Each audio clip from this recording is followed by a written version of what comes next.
অনেক দিন পরে একটা নতুন ভিডিওকে সঙ্গে করে নিয়ে তোমাদের সামনে আমি জয়তী চলে এলাম।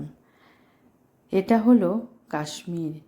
কাশ্মীরে বেড়াতে গিয়েছিলাম কিছুদিন আগেই। সেই কাশ্মীরে বেড়াতে যাওয়ার যে ভিডিওগুলো ছিল সেই ভিডিওগুলোর এখনও অনেক ভিডিও রয়ে গেছে গ্যালারিতে, যেইগুলো হয়তো এখনও আমি তোমাদের সাথে শেয়ার করে উঠতে পারিনি সময়ের অভাবে। কারণ এই ভিডিওগুলো যখন আমি করেছিলাম তখন আমরা ট্রাভেলার বাসে ছিলাম, তাই সেখানে গান বাজছিল, সুন্দর সুন্দর রোমান্টিক গান। সেই গানগুলো তো আবার এই ভিডিওতে অ্যাড করা যাবে না, তাহলে অনেক রকম সমস্যা হতে পারে। সেই ভয়ে আমি আর সেই গানগুলোকে পুরোপুরি মিউট করে দিয়ে আমি এখন ভয়েস ওভার দিচ্ছি।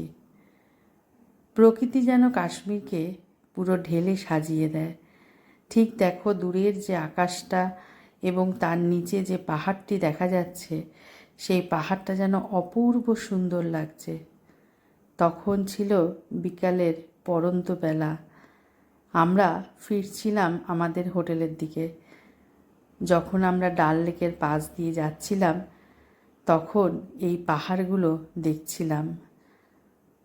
দেখতে দেখতে ভাবছিলাম যেন এক অপূর্ব সুন্দর দৃশ্য চোখের সামনে ভেসে উঠছে এবং সেটা যেন পুরোপুরি সিনেমায় দেখা কোনো দৃশ্য। এই দৃশ্যের সাথে একদম যেন একই রকম। আর এছাড়াও যারা আঁকা শিখেছ বা যারা আঁকা শিখছ তারাও হয়তো দেখেছ যে এরকম কতই না আঁকা আমরা হাতে পেন্সিল রং দিয়ে আঁকি। সেরকম কোনো চিত্র যেন আমাদের সামনে তুলে ধরেছে প্রকৃতি। এই পাহাড়টা এক এক দিক থেকে কিন্তু এক এক রকম দেখাচ্ছে।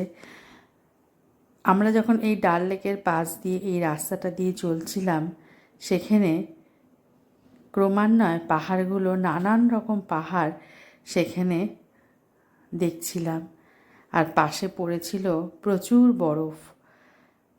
রাস্তার পাশ দিয়ে যখন আমাদের বাস হু হু করে ছুটে চলেছিল, তখন এই দৃশ্যগুলো দেখতে এত ভালো লাগছিল তা বলার অপেক্ষা রাখে না। আমি তো দু চোখ ভরে সেই দৃশ্যগুলো দেখছিলাম। আর যে গানগুলো গাড়ির ভেতরে চলছিল সেই গানগুলোর সাথে নিজের দৃশ্যগুলোকে দেখছি, সেই দৃশ্যগুলোকে মিলানোরও চেষ্টা করছিলাম। দূরে ওই পাহাড়টা দেখা যাচ্ছে, ওই পাহাড়টাও কিন্তু অনেকটা দূরে দেখা যাচ্ছে। আর এই ডাল লেকের যে পাহাড়গুলো আমি দেখছিলাম, এক একটা পাহাড় কিন্তু এক এক রকম। কোনোটা অনেকটা উঁচু, আবার কোনোটা অনেকটা নিচু। আর ডাল লেকের ওপরে কিন্তু এগুলো সব বরফ জমে আছে। এখানে ঋদ্ধি আমার কোলের মধ্যে ঘুমিয়ে পড়েছে, আর আমিও বাইরের দৃশ্যগুলোকে ক্যাপচার করার চেষ্টা করছি। জানি না আর কোনো দিন কাশ্মীর যেতে পারবো কি না, কিন্তু এই কাশ্মীরের স্মৃতি ঋদ্ধির মনে থাকবে কি না জানি না। কিন্তু এই যে ভিডিওগুলো করেছিলাম এবং এই ভিডিওগুলোর সাথে সাথে এই ভয়েস ওভার দেওয়ার মধ্যে দিয়ে এই স্মৃতিগুলো যেন আমাকে আজীবনকাল মনে রেখে দেবে। আমিও যখন পৃথিবীতে হয়তো থাকবো না, পৃথিবীতে হয়তো ঋদ্ধি থাকবে, তখন এই স্মৃতিগুলো দেখবে।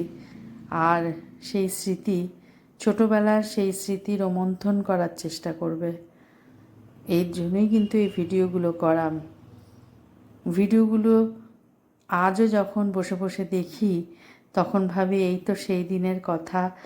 মা, আমি, আরও অনেক বন্ধুবান্ধব সকলে মিলে এই কাশ্মীর গিয়েছিলাম বলে সেই হুজুগে আমাদের কাশ্মীর ঘোরা হয়ে গিয়েছিল।